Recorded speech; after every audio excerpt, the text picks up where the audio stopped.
अफगानिस्तान में तालिबान सरकार के साथ संबंध सामान्य हो जाएं, इसको लेकर किसी को आपत्ति नहीं है। मगर तालिबानी विदेश मंत्री भारत आते हैं और कहते हैं कि मेरी प्रेस कॉन्फ्रेंस में कोई महिला मौजूद नहीं होगी, कोई भारतीय महिला पत्रकार मौजूद नहीं होगी और हमारी सरकार इस फरमान के सामने नतमस्तक हो जाती है। जी हां दोस्तों, कल जो हुआ वो निहायत ही शॉकिंग था। तालिबान के विदेश मंत्री भारत आते हैं और उनके प्रेस कॉन्फ्रेंस में एक भी महिला भारतीय पत्रकार को घुसने की इजाजत नहीं दी जाती। सबसे शॉकिंग दोस्तों, जो पुरुष भारतीय पत्रकार वहां जाते हैं, कायदे से उन्हें वॉकआउट करना चाहिए था, उन्हें बहिष्कार करना चाहिए था, क्योंकि भारतीय महिला पत्रकारों की बेइज्जती की है तालिबानी विदेश मंत्री ने। मगर नहीं, इनमें इतनी भी रीढ़ नहीं है कि वो उसके बारे में एक शब्द बोल सकें। कल जिस तरह से तालिबान ने भारतीय महिला पत्रकारों की बेइज्जती की, गोदी मीडिया में भी पूरी तरह से खामोशी बनी हुई है। मैं आपसे एक सवाल पूछना चाहता हूं दोस्तों, पाकिस्तान और भारत में फर्क है ना? अगर इस तरह का फरमान तालिबान पाकिस्तान में जाके देता है तो बात समझ आती है। मगर भारत एक लोकतंत्र है जहां पुरुष और महिला बराबर हैं, उनके अधिकार बराबर हैं।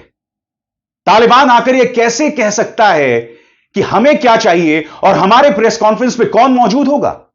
और सबसे बड़ी बात, भारत सरकार ने, विदेश मंत्रालय ने, बीजेपी सरकार ने इस बात की इजाजत दे दी। और जैसे मैंने बताया, जितने पुरुष पत्रकार थे, इनमें से किसी की हिम्मत नहीं हुई दोस्तों। 2014 से पहले ऐसा हो भी नहीं सकता था। तब पत्रकारों की रीढ़ हुआ करती थी। यहां इन पत्रकारों के कह दिया गया होगा विदेश मंत्रालय की तरफ से कि जो तालिबान कह रहा है उसे मान लो, ज्यादा होशियारी दिखाने की जरूरत नहीं है। चुपचाप ये कायर भारतीय पत्रकार जो हैं उस प्रेस कॉन्फ्रेंस का हिस्सा हो गए। बहरहाल मैं आपको यह भी बताना चाहता हूं कि भारत और तालिबान शासित अफगानिस्तान में अब संबंध सामान्य हो गए हैं। भारत एक बार फिर अपना दूतावास अफगानिस्तान में स्थापित करेगा।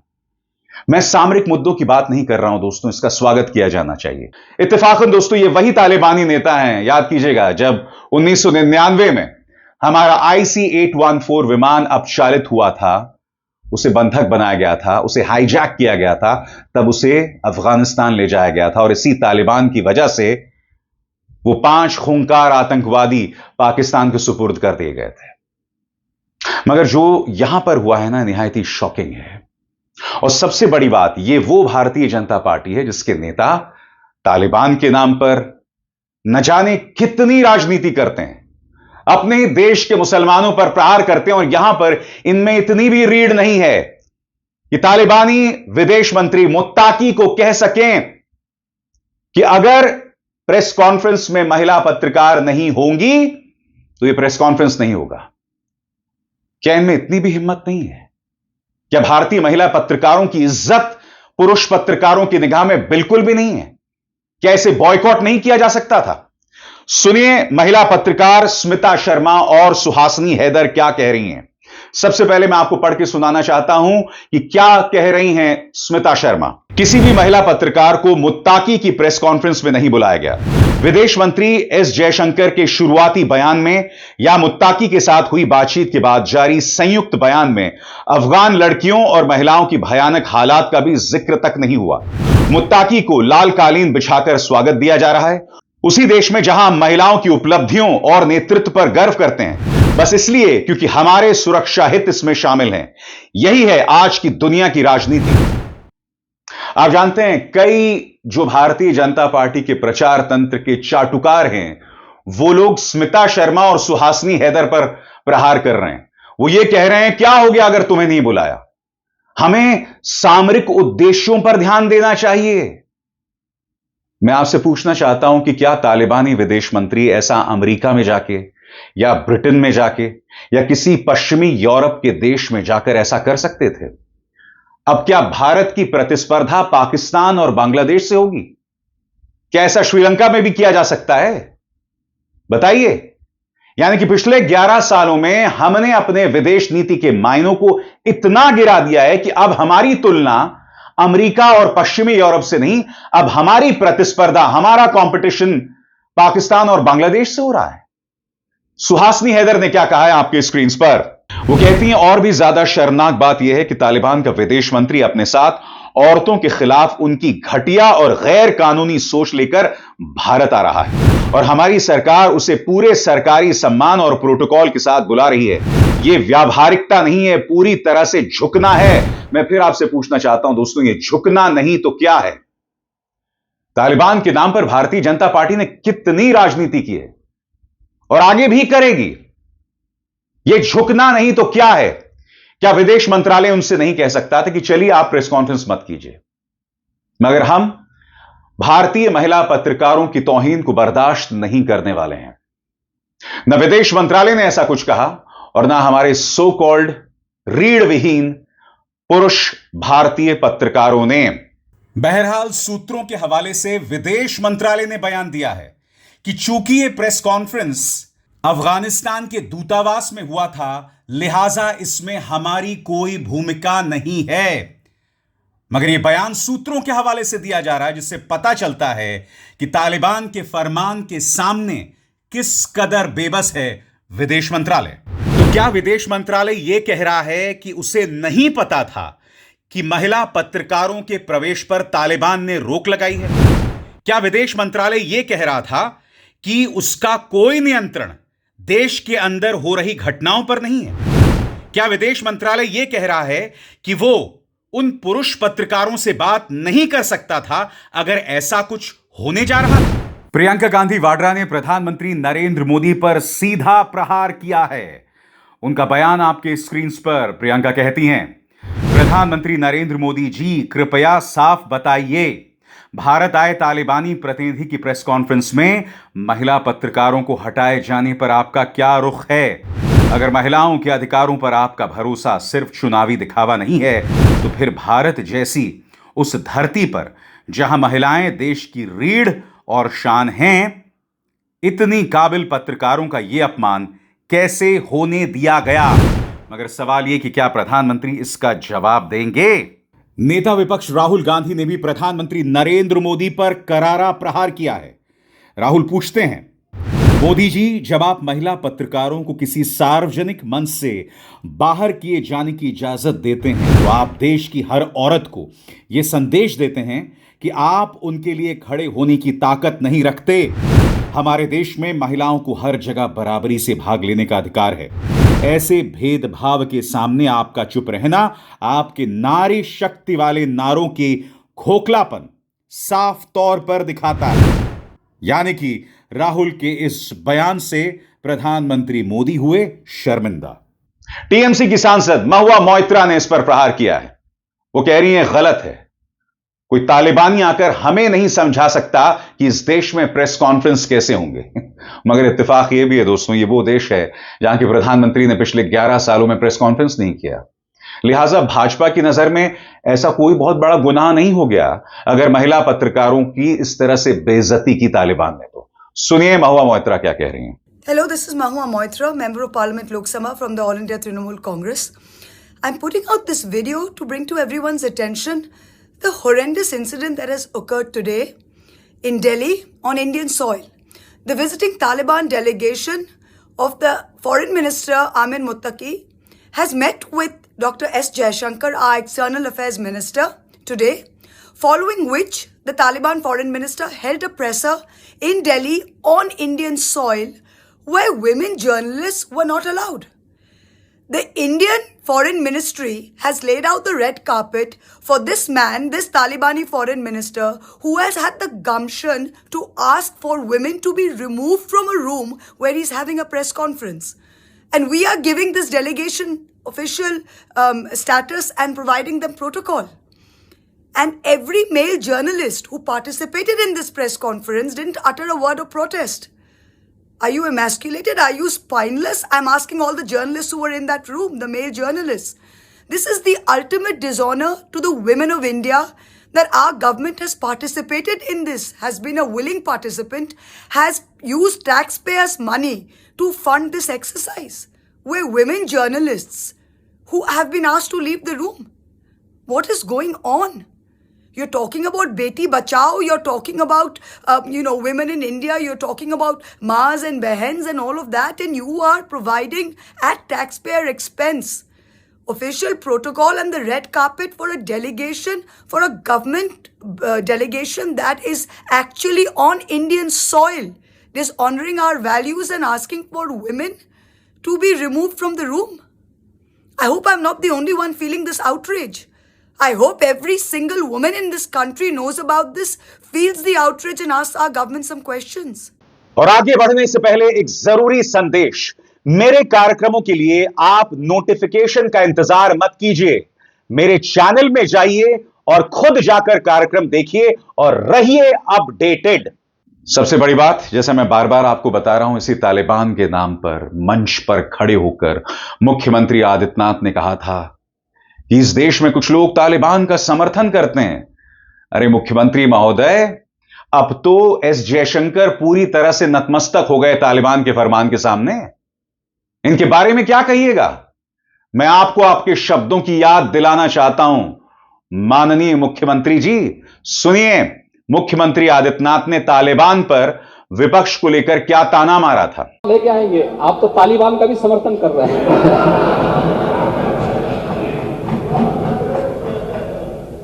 अध्यक्ष जी, तालिबान का समर्थन कर रहे हैं कुछ लोग।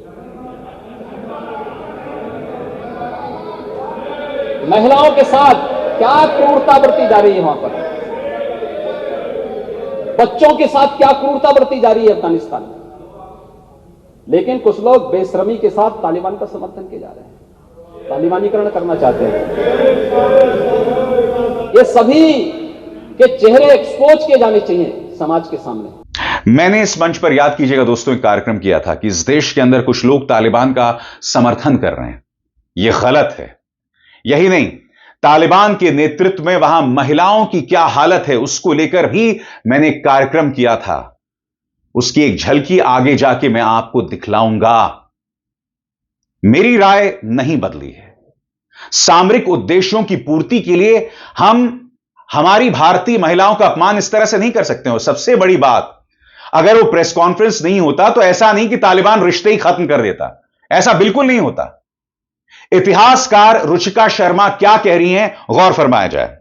यह भारत है, अफगानिस्तान नहीं। हमारी जमीन पर तालिबान की प्रेस कॉन्फ्रेंस में महिला पत्रकारों को आने की इजाजत नहीं दी गई। यह कैसी हिम्मत है उनकी। भारत सरकार को आखिर हो क्या गया है?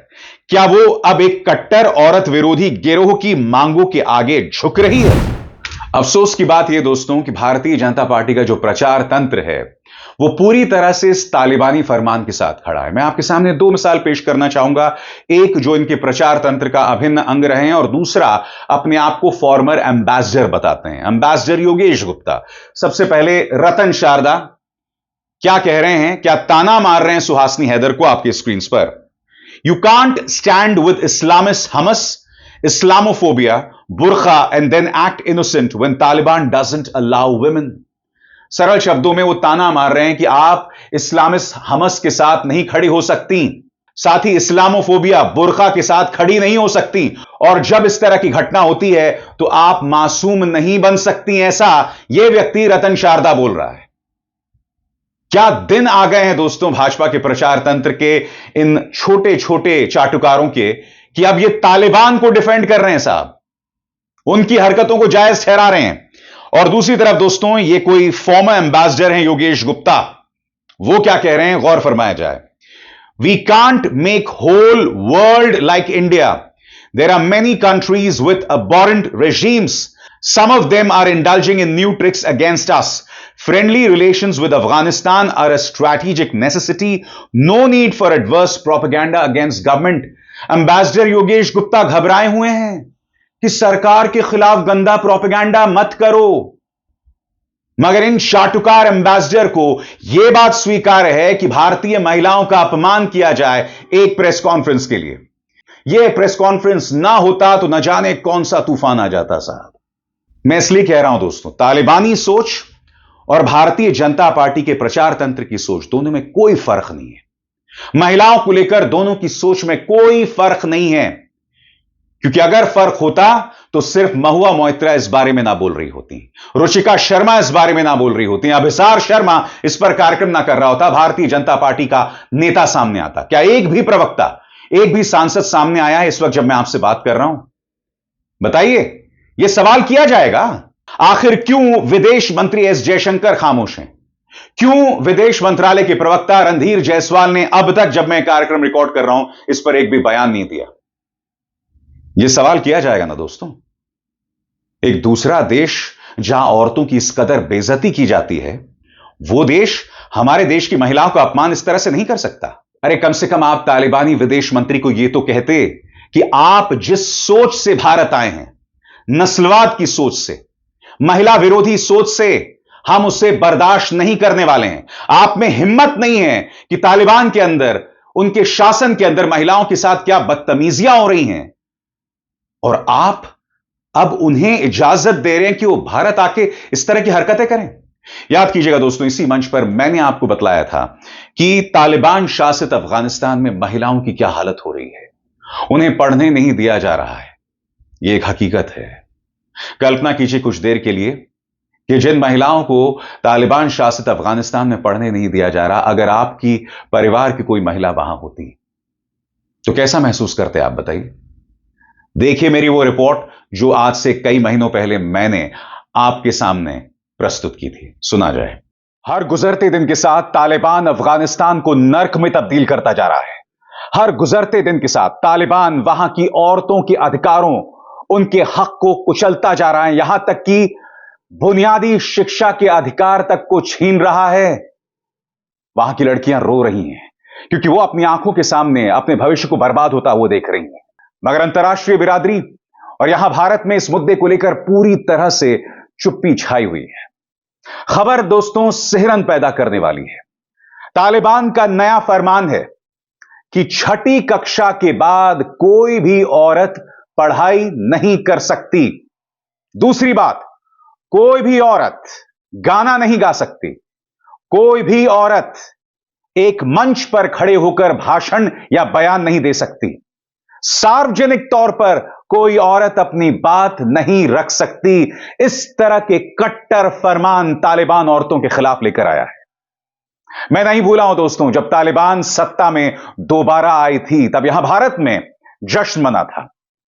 नसीरुद्दीन शाह ने चेतावनी दी थी कि तालिबान के सत्ता में आने को लेकर जश्न नहीं मनाया जा सकता। ये लोग अफगानिस्तान को पीछे ले जाएंगे, सदियों पीछे ले जाएंगे, और वही कर रहे हैं।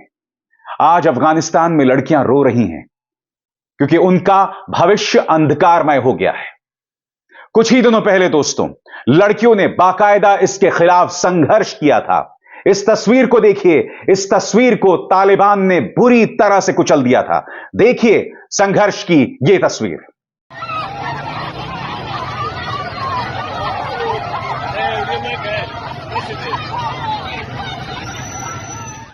और यह संघर्ष क्यों किया गया था? वो जानती हैं कि अगर ऐसा संघर्ष किया जाएगा तो उनकी जान पर बना सकती है, क्योंकि वो देख रही थी कि छठी के बाद उनके लिए पढ़ाई के रास्ते बंद कर दिए गए थे। इसीलिए ये लड़की इस तरह से रो रही है। देखिए।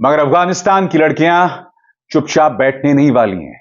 वो संघर्ष कर रही हैं। उनका संघर्ष एक ऐसे क्रूर निजाम के खिलाफ है जिसके खिलाफ आवाज उठाना नामुमकिन है।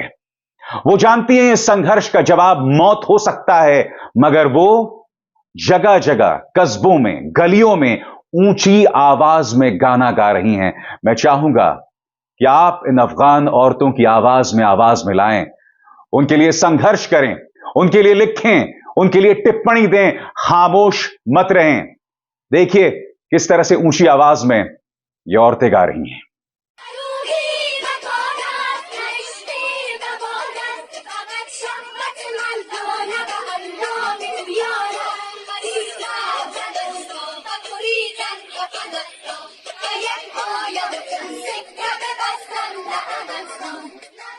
यही नहीं दोस्तों, ऐसे मौके पर सोशल मीडिया ऐसी औरतों का सहारा बना है। सोशल मीडिया में वो लगातार पोस्ट कर रही हैं, अपनी बातें रख रही हैं और अंतर्राष्ट्रीय मीडिया को भी इस पर गौर करना पड़ रहा है। अल जजीरा की एक रिपोर्ट मैं आपको दिखाना चाहूंगा, करीब 1 मिनट की रिपोर्ट है और इसमें देखिएगा किस तरह से सोशल मीडिया इन औरतों का सहारा है। वो दुनिया तक अपनी आवाज पहुंचाने की कोशिश कर रही हैं। सुनिए किस तरह से।